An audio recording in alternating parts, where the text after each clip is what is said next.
Shalom Bapak Ibu yang dikasihi Tuhan. Kita akan bersama-sama mempersiapkan hati untuk kita mendengarkan kebenaran firman Tuhan. Dan mari kita bersama-sama berdoa. Bapa, di dalam nama Tuhan Yesus, kami mohon kehadiran-Mu memenuhi hati kami. Dan biarlah Engkau sucikan hati kami supaya kami layak menghadap hadirat-Mu. Dan kami berkenan untuk Engkau temui dan kami menghampiri tatah-Mu dengan hancur hati, rendahkan diri dan mengakui Engkau Tuhan yang menjadi pemimpin atas seluruh hidup kami. Di dalam nama Tuhan Yesus Kristus kami berdoa. Haleluya. Amin.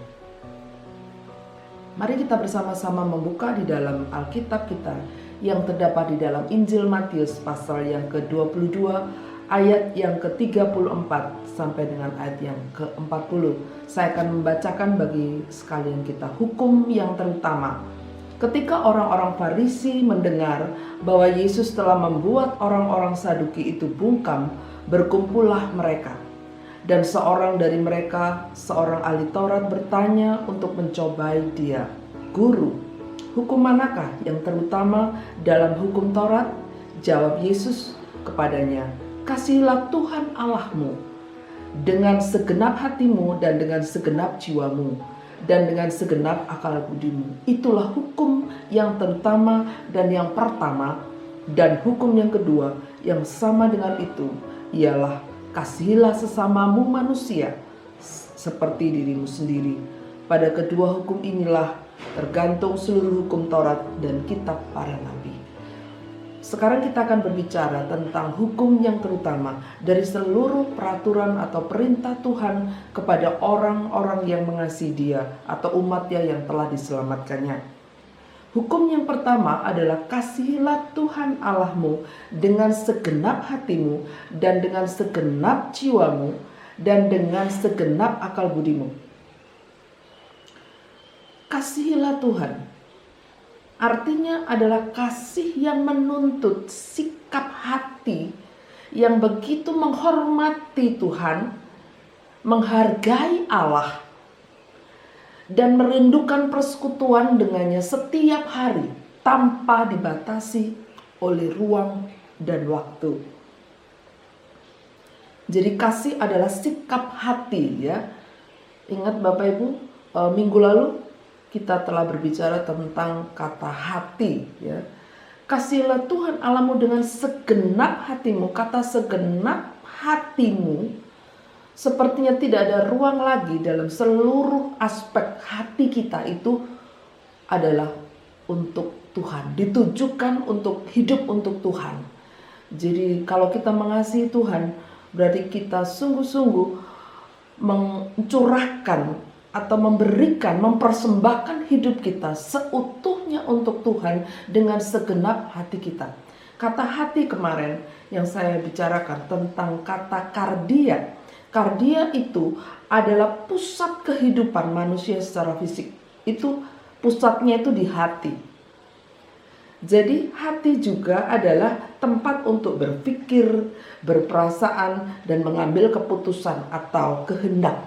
Itu namanya hati. Pusat dari seluruh kehidupan manusia itu ada di dalam hati, yang berpikir, yang merasa, dan yang merupakan kehendak atau kebijakan untuk mengambil banyak keputusan baik secara moral maupun secara umum. Itu hati. Nah, Bapak Ibu Saudara sekalian, hati itu juga adalah tempatnya Roh Kudus dan tempat tinggalnya Tuhan. Jadi kalau berbicara mengasihi Tuhan, ya, perintah Tuhan, kasihilah Tuhan Allahmu dengan segenap hatimu, berarti itu adalah sebenarnya karya Roh Kudus, karya Tuhan. Dorongan untuk datang untuk mengasihi Tuhan, melakukan perintah Tuhan itu adalah pusatnya dari hati yang telah diisi oleh Roh Kudus atau Tuhan itu pribadi itu sendiri. Jadi boleh saya gambarkan kalau hati itu didiami oleh Tuhan, oleh Roh Kudus, maka yang tercermin dalam pikirannya adalah mulia, kudus, agung. penuh dengan segala yang baik. Dan perasaannya pasti adalah perasaan yang tenang, damai, penuh kasih. Sedangkan kehendaknya, jika kasih Allah di hati kita dan hati kita mengasihi Allah, maka kehendak hidup kita adalah penuh hikmat, bijaksana, dan pimpinannya Tuhan sempurna atas setiap keputusan-keputusan hidup yang kita lakukan. Tetapi sebaliknya, jika kasih tadi, mungkin kasihlah Allah dengan segenap hatimu, itu tidak tercermin di dalam hati, hatinya masih dengan penuh ego, dengan diri kita sendiri, maka sebaliknya semuanya akan berlawanan dengan yang di atas tadi. Mungkin pikirannya penuh kekacauan, pikirannya tidak baik, ya, perasaannya tidak tenang, ya, penuh amarah, ya. Dan kehendak hidupnya juga demikian. Pasti memutuskan hal-hal tidak penuh hikmat dan pimpinan Tuhan. Jadi kalau kita bicara mengasihi Allah, maka itu pasti terekspresi di dalam seluruh pikiran kita, hati kita, dan seluruh keputusan-keputusan hidup yang kita ambil dalam hidup ini. Jadi boleh dikatakan adalah sebuah kebohongan kita bicara mengasihi Allah, tetapi perilaku kita tidak mencerminkan akan kasih Allah itu sendiri. Dan yang kedua hukumnya adalah kasihilah sesamamu manusia seperti dirimu sendiri. Kasihilah sesamamu manusia seperti dirimu sendiri. Jadi ini seperti sesuatu yang sangat berat, karena kata sesama itu adalah ditujukan kepada orang-orang percaya, ya, orang-orang yang bukan percaya, bahkan musuh-musuh kita. Kita disuruh mengasihi mereka seperti diri sendiri, mengasihi diri sendiri. Kalau Bapak Ibu tidak mau dibohongi, tidak mau dikhianati, jangan itu lakukan untuk orang lain.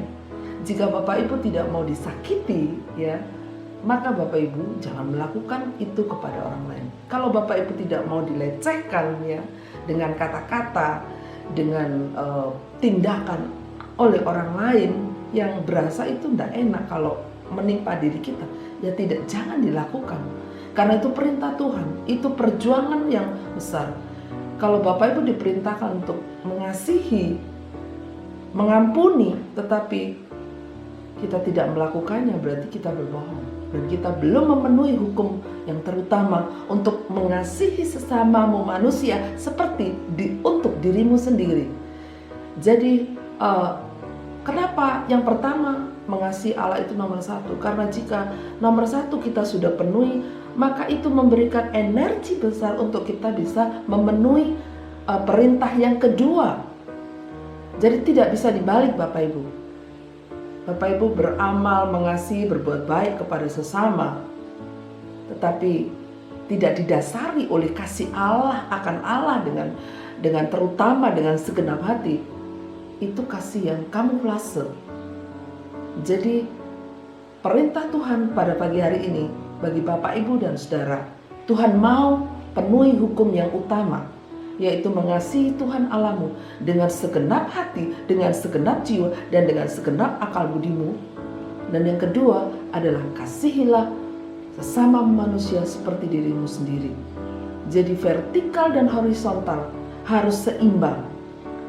Vertikal kasih kita kepada Allah, ya, kalau lihat salib itu lebih panjang, berarti kasih kita untuk Allah itu selama-lamanya, dan tidak ada yang memisahkan kasih kita akan Allah. Tapi kasih kepada sesama manusia hanya bisa dilakukan, dipenuhi saat kita masih hidup di dunia ini. Oleh sebab itu, banyaklah berbuat kasih dan sesama kepada sesamamu, dan lakukanlah yang terbaik bagi mereka. Karena itu hukum Tuhan. Jadi saya ingin menggarisbawahi, ada dua hal yang Bapak, Ibu, dan saya harus penuhi untuk memenuhi hukum Tuhan. Yang pertama, kasihilah Tuhan Allahmu dengan segenap hatimu.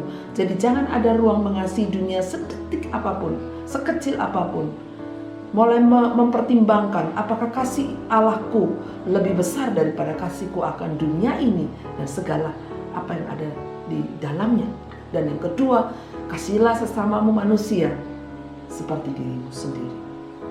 Kesimpulannya, Bapak, Ibu, dan saya dan saudara yang harus dikejar, yang harus dipenuhi dan tidak bisa ditawar adalah seberapa dalam kasihnya Bapak Ibu untuk memenuhi hukum Allah, yaitu mengasihi Dia dan segala-galanya bagi Dia. Waktunya Bapak Ibu untuk Allah, hidupnya Bapak Ibu untuk Allah, harta benda Bapak Ibu untuk Allah, dan segala kesempatan itu untuk Allah.